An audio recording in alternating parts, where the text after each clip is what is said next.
Alhamdulillahirabbil alamin wa bihi nasta'in. Ala umur dunya wa din, sallallahu alaihi wasallam wa baraka ala sayyidina Muhammadin wa ala alihi wa sahbihi ajma'in. Sambung pengajian kita daripada kitab Risalah Ma'awanah ataupun Petunjuk Tarikat ke Jalan Akhirat, dikarang oleh Imam Al-Habib Abdullah bin Ali bin Muhammad Al-Haddad. Sambung pada muka surat 26, perihal menjaga waktu. Betul, perihal menjaga waktu. Baik, sambung pengajian dekat muka surat 26. Fasal perihal menjaga waktu. Waktu itu mesti diisikan dengan tugas ibadat. Wahai saudaraku, hendaklah anda mengisi waktu-waktumu itu dengan tugas-tugas peribadatan, sehingga tiada berlalu suatu saat dari malam atau siang melainkan ada suatu tugas kebaikan yang diisikan padanya.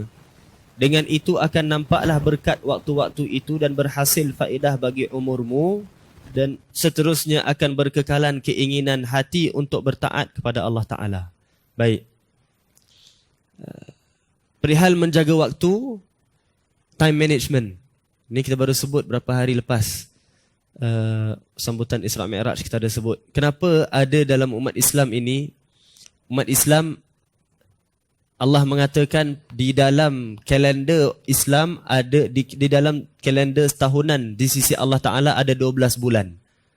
Minha arba'atun hurum, di antara 12 bulan 4 adalah bulan haram. Kita baru lepas Rejab bulan haram. 4 adalah bulan haram.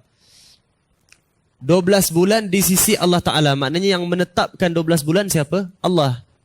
Kalau tahun hijrah ataupun tarikh hijrah, yang tetapkan adalah Nabi. Hakikatnya semua Allah lah, tapi zahirnya Nabi. Yang kalau tahun Isra' Mi'raj, Nabi bergerak. Kalau tahun Rabiul Awal, Nabinya lahir. Tapi kalau tarikh dalam Islam, 12 bulan ini Allah tetapkan sejak azali. Sejak azali dah memang Allah tetapkan. 12 bulan ni apa dia? 12 bulan ni Habib Abu Bakar Adni mengatakan 12 bulan ni adalah kita punya time management. Maknanya apa? Time management orang Islam, yang set kita punya time management adalah Allah Ta'ala sendiri. Orang kafir yang set time management dia benda lain. Tapi orang Islam yang setkan time management untuk orang Islam adalah Allah sendiri. Kita ada daily time management, kita ada weekly time management, kita ada monthly time management, kita ada yearly time management. Daily time management apa dia? 5 waktu solat fardu. 5 waktu solat fardu. Kadang orang tanya, 5 waktu solat fardu sahaja, tapi situ ada solat duha, kenapa tak 6 waktu? Situ ada solat malam. Tak. 5 waktu solat fardu itu adalah time management. Siapa yang manage dia punya time daripada subuh sampai zuhur dengan bagus, pasti dia akan teringat duha. Pasti dia akan teringat duha. Siapa yang manage dia punya time bagus daripada maghrib sampai isyak sampai subuh, pasti dia akan mampu bangun qiyamul lail. Itu semua time management. Sebelum maghrib ada waktu qabul lebih kurang dalam sejam atau setengah jam sebelum maghrib.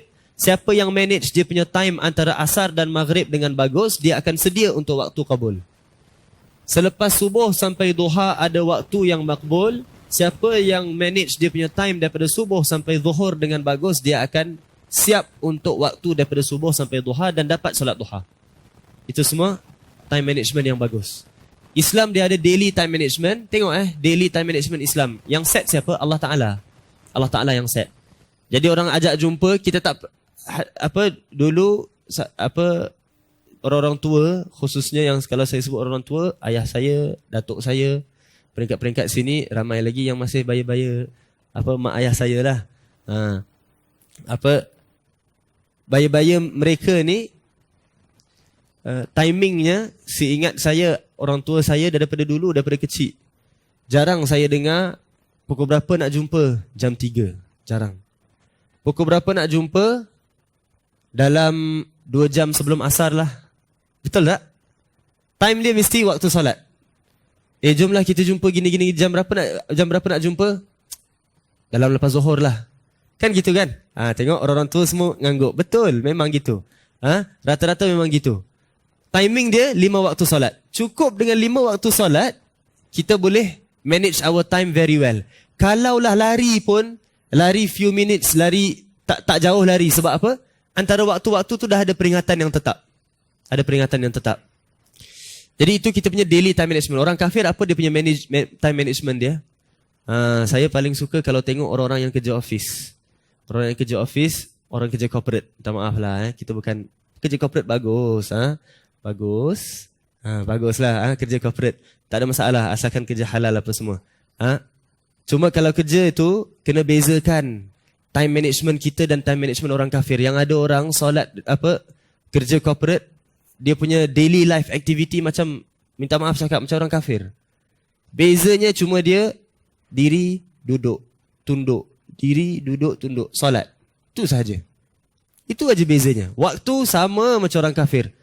Bila datang pukul 12, dah lunch break lah. Jom kita makan.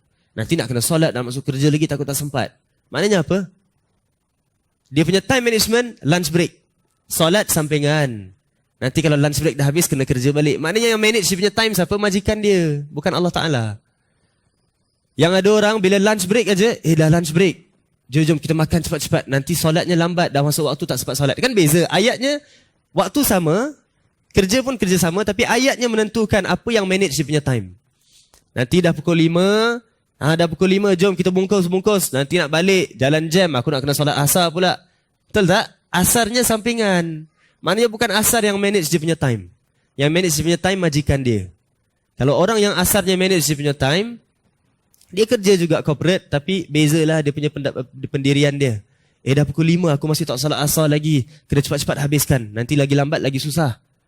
Nampak? Yang manage dia punya time, tetap solat. Tetap solat. Itu daily time management. Ada weekly time management. Weekly time management apa dia? Isnin puasa, Khamis puasa. Itu time management. Lagi weekly time management yang paling besar sekali adalah hari raya mingguan kita, hari Jumaat, malam Jumaat. Kan? Malam Jumaat. Sebab tu bila khatib naik atas mimbar, itu kita punya daily refreshment session. Sebab tu maaf cakap, kalau adalah yang mendengar ataupun yang nanti akan dengar, kalau anda berkuasa untuk menentukan teks-teks khutbah Jumaat, jadi amanah sikit lah. Jadi amanah sikit. Orang datang untuk daily, weekly refreshment, anda bagikan khutbah Jumaat punya tajuk apa dia? Hikmah di sebalik hikmah di sebalik naiknya harga gula. Allahu Akbar. Orang punya weekly management pasal gula. Pasal gula biar orang trainer gym lah bagi nasihat. Biar doktor-doktor bagi nasihat. Ini weekly refreshment. Kasih senonoh sikit teks Jumaatnya. Kalau anda berkuasa. Kalau anda tak berkuasa, doakanlah. Yang ada orang senonoh ke tak senonoh, dia tetap dengan dia punya weekly tidur. Khatib naik aja, dia pun terus mula khutbah dia. Baik. Itu weekly time management. Ada monthly time management. 13, 14, 15 Ayyamul Bid, hari-hari putih kan, kena puasa, itu monthly management. Sebab satu lagi kita nak sebut, bila khatib naik mimbar, ni khusus untuk laki-laki. Khatib naik mimbar, bila khatib seru, khatib ingin menyeru diri sendiri dan juga muslimin yang hadir sekalian agar supaya kita meningkatkan ketakwaan kita kepada Allah, kan? Pasti akan ingatkan tentang ketakwaan. Bila dia khatib ingat, itu first refreshment kita untuk minggu tu.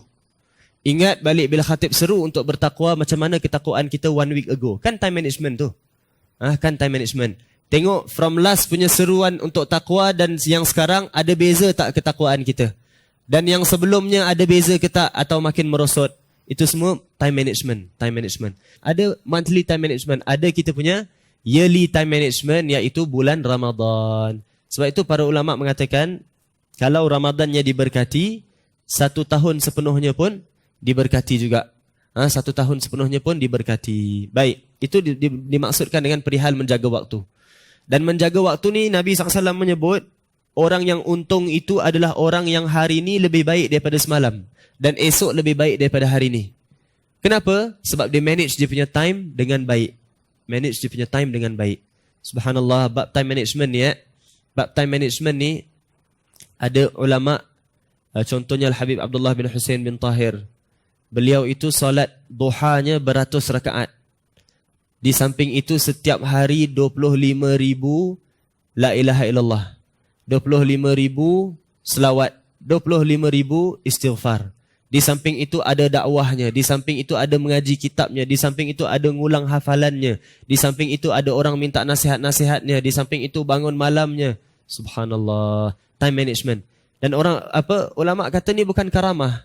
Ini bukan karamah. Ini adalah berkat waktu. Berkat waktu. Berkat waktu. Baik. Disebutkan oleh Imam Haddad di sini,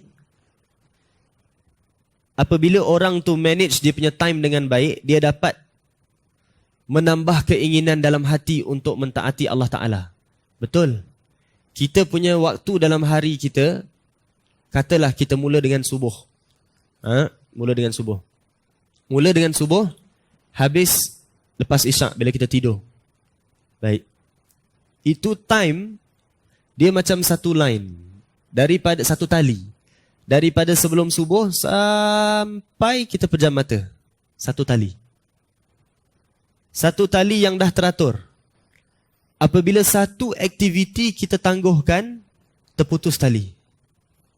Bila terputus tali, kita kena menjangkau sikit nak dapat balik tali tersebut. Tapi bila kita tangguhkan lagi terputus. Lagi menjangkau. Kena melompat pula. Bila lagi terputus, dah tak terjangkau. Makin putus, makin putus, makin putus. Sampai malam takkan waktu kita diberkati. Sebab tu jangan, apa orang putih kata, procrastinate. Melengah-lengahkan waktu. Melengah-lengahkan kerja. Suka melengahkan. Nak buat apa? Contohlah balik daripada solat isyak dekat masjid, balik-balik majlis, sampai dekat rumah. Aku ni ba'diyah isyak tak buat lagi. Witir tak buat lagi. Ada ayat-ayat Quran yang patut baca lepas isyak, aku tak buat lagi. Tak apalah, main dengan anak dululah. Tak apalah, bual-bual dululah dengan keluarga. Tak apalah, tengok dululah dalam peti ais ada apa. Tak apalah, minum-minum dulu, ngetes sekejap. Tak apalah, call kawan aku dulu. Jadi semua tu procrastinate. Buat aja, terus makin tertangguh. Kalau anak balik rumah walaupun anak teringin tengok peti ais, anak tengok, lepas tu anak tetap boleh buat ibadat. Anak call kawan anak, sembang sampai lewat-lewat, anak sembang, tapi lepas tu anak tak tinggal ibadat. Memang tak tinggal ibadat, tapi khusyuknya pasti dah banyak luput kalau anda mengawalkan perkara yang tetap pada waktunya. Mesti khusyuknya berbeza. Khusyuknya pun berbeza. Baik. Haddad mengatakan, jadi tali tadi kalau kita manage time very well, tali itu tetap. Tali itu apa dia? Tali taat pada Allah Ta'ala. Jadi bila tali itu kita ikut, boleh panjat dengan mudah. Mudah nak taat Allah Ta'ala. Tapi kalau kita putus-putuskan, terputus-putus kita punya ketaatan kepada Allah Ta'ala. Hendaklah sesudah itu anda tetapkan pula waktu-waktu yang lain untuk memenuhi adat kebiasaanmu seperti makan, minum, keluar, mencari sara hidup. Ketahuilah bahawasanya tiada akan tercapai sesuatu perkara bila ada yang dicuaikan dan tiada akan teratur sesuatu urusan bila ada yang dilalaikan. Yang tadi kita sebut. Tangguhkan aja, pasti akan ada perkara susulan. Perkara susulan. Pendakwah contoh. Datang kuliahnya lepas maghrib. Kuliah lepas maghrib. Datang kuliah sampai lambat. Sampai lambat, dia sampai biasanya orang dah start maghrib dulu. Sampai dia join maghrib, salat maghrib. Dia sampai orang dah mula salat maghrib. Mengganggu kuliahnya tak? Tak ganggu waktu kuliah. Kuliahnya lepas maghrib. Tapi sebab dia lambat yang pertama sebelum kuliah tadi dia dah lambat, nanti kuliahnya pun kualitinya kurang. Kualitinya kurang. Sebab itu, kalau kita dalam sekolah-sekolah kan cikgu selalu suruh, jangan study last minute. Betul tak? Study awal-awal. Supaya nanti tak tergopoh-gopoh, tenang. Beza dengan orang yang study last minute. Study last minute dia pun pas juga. Tapi bila dia study last minute dia tergopoh-gopoh. Tergopoh-gopoh. Sama. Pendakwah datang nak kuliah maghrib. Kuliahnya tak lambat. Tapi solat maghribnya lambat. Kuliahnya pun kurang tekunnya. Kurang kualitinya. Kurang bagusnya. Kurang khusyuknya. Kurang waridnya yang datang kepada fikirannya untuk sebarkan pada umat. Kurang. Sangat kurang. Sangat kurang. Sangat kurang. Baik.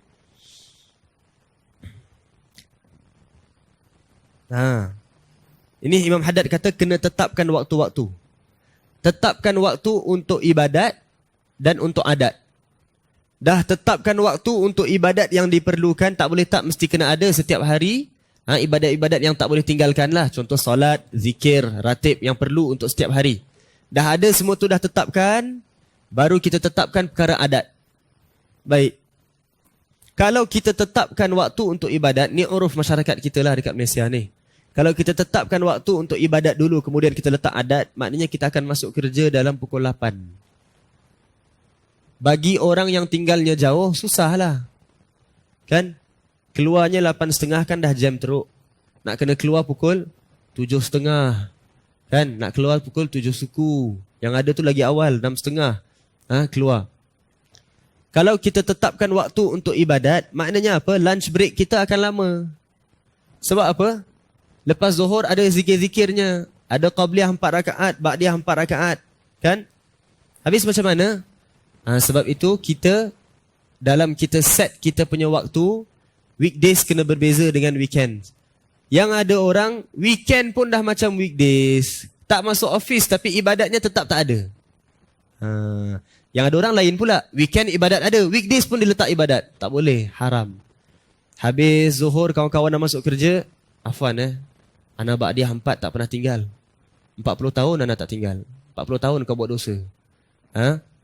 Dah habis tu duduk dekat office, dekat laptop tu dengan tasbihnya la ilaha illallah al-malikul haqqul mubin la ilaha tak boleh. Berdosa, haram. Khususnya waktu bulan Ramadan. Yang ada orang kan duduk dekat meja, Quran dekat meja dia tepi laptop. Dah tak ada kerja dia buka baca Quran. Dia buat apa ni? Anak nak rebut ni khatam Quran. Tak boleh. Melainkan betul-betul tak ada kerja. Kalau kemungkinan ada kerja, tinggal engkau nak pergi tanya bos saja, kena tanya bos dulu. Bos sekali tanya bos kata, memang ada kerja aku untuk kau. Alamak, apa salah aku tanya, patut aku terus baca Quran. Tak boleh. Kalau engkau terus baca Quran dalam keadaan memang ada kerja, sebenarnya bos tengah tunggu engkau pergi pada dia, haram. Tak apa, jangan risau. Yang pahala tu di sisi Allah Ta'ala. Usaha di sisi hamba.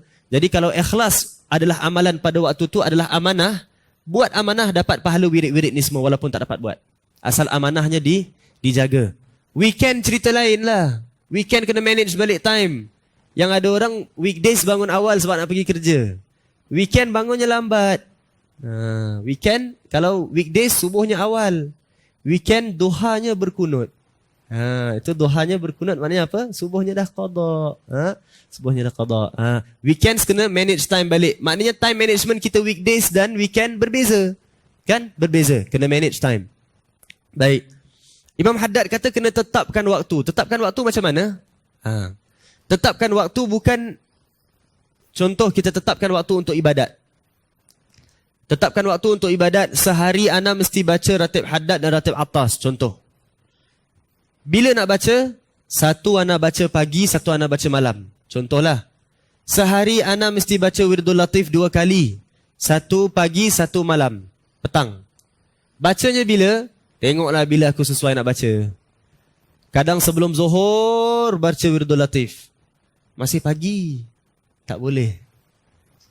Malam, petang, dah lewat-lewat.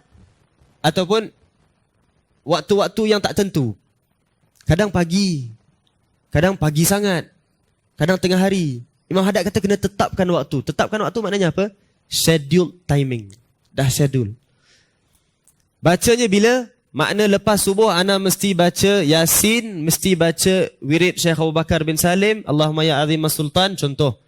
Kemudian baca Wirdul Latif. Lepas Wirdul Latif mesti ana baca Quran. Itu tertib biasa kan? Quran mesti lepas subuh. Kemudian ngam ana habis baca Quran berapa muka surat, terus masuk waktu duha. Ana akan solat duha, lepas duha ana pergi cari sarapan. Itu waktu ketetapannya. Tak boleh miss. Jangan kita kata asalkan sehari 2 ratib cukuplah. Asalkan memang betul sehari kena baca 2 ratib. Tapi bila timingnya bila? Pagi pukul berapa? Mesti kena ada timingnya. Waktu-waktu yang tetap. Imam Haddad kata tetapkan waktu, bukan tetapkan berapa belah hari yang mana, belah pagi ke belah malam, bukan belah-belah mana. Waktunya, tetapkan waktu. Kena. Nanti Imam Haddad akan sebut lagi. Disebut apa? Bila kita tetapkan waktu akan diberkati. Akan diberkati. Awal-awal bila kita tetapkan waktu, Lepas subuh nak baca apa? Sebelum subuh nak baca apa? Lepas subuh nak baca apa? Nanti duha. Lepas duha, baik. Lepas zuhur nak baca apa pula? Dan kita ikut timing tu, awal-awal dia ngantuk sikit. Ngantuk banyak. Awal dia ngantuk banyak. Lama-lama kita akan terkejut. Sebab apa? Ngantuknya dah mula kurang dan habis saja amalan yang kita tetapkan tu, banyak waktu nak buat lain. Nak buat perkara lain. Ni yang guru kita sebut. Apa? Give time to Allah, Allah will give you time. Kan? Siapa yang biasa ngaji dengan Syekh Abu Zaki tu, dia fahamlah benda ni. Give time to Allah, Allah will give you time. Bagi masa pada Allah, Allah akan bagi masa pada kita. Bagi masa pada Allah, maknanya apa? Waktu yang ditetapkan. Termasuklah lepas majlis, balik rumah, kita punya timing apa? Balik rumah, ana dalam kereta mesti kena habis berapa banyak wirid. Mesti kena solat berapa banyak rakaat. Sampai rumah mesti kena ada pula wirid-wirid sebelum tidur. Sampai di rumah, anak-anak masih tak tidur. Anak ajak bapak main lah. Anak ajak bapak nak makan es krim lah. Es krim. Nak macam-macam lah. Kan? Balik rumah, tolak everything aside. Tetapkan kita punya janji pada Allah Ta'ala dengan kita punya timing. Habis saja kita punya ibadat, tengok anak dah tidur. Alamak, kesian anak aku tidur, aku tak layan dia. Jangan risau. Lagi kesian dia kalau engkau khianat Allah untuk dia. Lagi kesian dia. Jangan khianat timing dengan Allah. Put everything aside. Ikut waktu yang kita dah tetapkan untuk Allah Ta'ala. Tapi jangan pula kalau kita dah balik rumah, anak sakit nak pergi hospital. Put everything aside. Wirid dulu. Tak boleh lah. Itu kena pergi hantar hospital lah, benda yang darurat kan. Tapi kalau tak ada benda sekadar nak buat perkara-perkara biasa aja, biarkan walaupun dia tidur, walaupun dia tak seronok tidurnya. Esok pagi dia bangun, dia akan lagi seronok daripada kalau kau layan dia. Sebab yang seronokkan dia siapa? Allah Ta'ala. Allah Ta'ala. Give time to Allah, Allah will give you time. Allah will give you time. Baik. Berkata Hujjatul Islam Imam Ghazali, hendaklah engkau membagi-bagikan waktu-waktumu itu dan mengatur pula wirid-wiridmu dengan menentukan setiap waktu ada kerja yang tidak akan anda melanggarnya dan tidak engkau melakukan yang lain daripadanya. Ini kan kita sebut tadi. Kena ada waktu yang spesifik. Waktu yang spesifik dan tak langgarnya. Tak melanggarkan waktu yang kita dah tetapkan. Adapun orang yang membiarkan dirinya tersia-sia menganggur seperti laku dan tabiat binatang, lalu dia menghabiskan waktunya seperti yang dia suka dan bagaimana yang dia suka, nescayalah kebanyakan waktunya akan hilang sia-sia. Padahal waktu-waktumu itu adalah umurmu dan umur itu adalah modalmu dan pokok perniagaanmu. Dengan umur itulah anda akan sampai kepada kenikmatan yang abadi di sisi Allah Ta'ala. Maka setiap nafas dari nafas-nafasmu itu adalah mutiara yang tiada ternilai mahalnya. Dan bila dia pergi tidak akan kembali lagi. Umur adalah saham kita. Umur adalah saham kita. Setiap yang berlalu umur pada kita akan dihisap oleh Allah Ta'ala. Kan yang ada orang kalau puasa tu bekerja, dia bangun sahur, lepas sahur dia solat subuh apa semua, dah solat subuh, dia pun mandi. Mandi siap-siap apa semua, terus dia nak pergi kerja. Dia tengok timing, oh rupanya aku tak boleh mandi lepas sahur. Aku kena mandi sebelum sahur. Aku kena bangun awal sikit untuk siapkan mandi sebelum sahur. Kalau tak aku lambat kerja. Adjust tu sekarang. Jangan adjustnya Ramadan. Adjust daripada sekarang. Adjust daripada sekarang. Timing kita manage daripada sekarang untuk Ramadan. Termasuklah baca Qurannya, termasuklah baca wiridnya. Semua tu manage sekarang untuk Ramadan. Wallahu a'lam. Kita sambung pada pengajian akan datang. Sekarang kita